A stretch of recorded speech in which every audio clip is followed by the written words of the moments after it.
हाम्रो विडम्बना के छ भने हाम्रो औषधि व्यवसाय जस्तो हाम्रो भेटनरी पसल होइन। तपाईहरुले भेटनरी पसल निरीक्षण गर्नु होला, सहरी एरियामा चाहिँ औषधि मात्रै बेचेर बसेका होलान्। अलिकति इन्टेरियर एरियामा त्यसले मल पनि बेच्छ, विषादी पनि बेच्छ, बिउ पनि बेच्छ, किनभने औषधि मात्रै दिनभरि उसको 500 पनि बिक्दैन। एउटा व्यवसाय चल्नलाई त उलाई त बिक्री त चाहियो,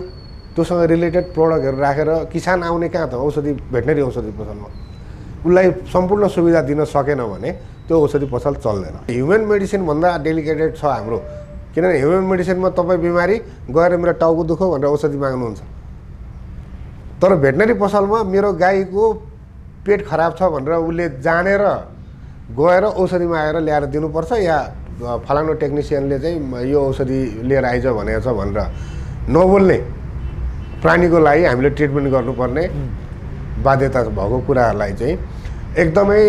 हल्का ढङ्गले राज्यले एउटै बास्केटमा राखेर हेर्दाखेरि चाहिँ हामी व्यवसाय चाहिँ प्रताडित हुनु परेको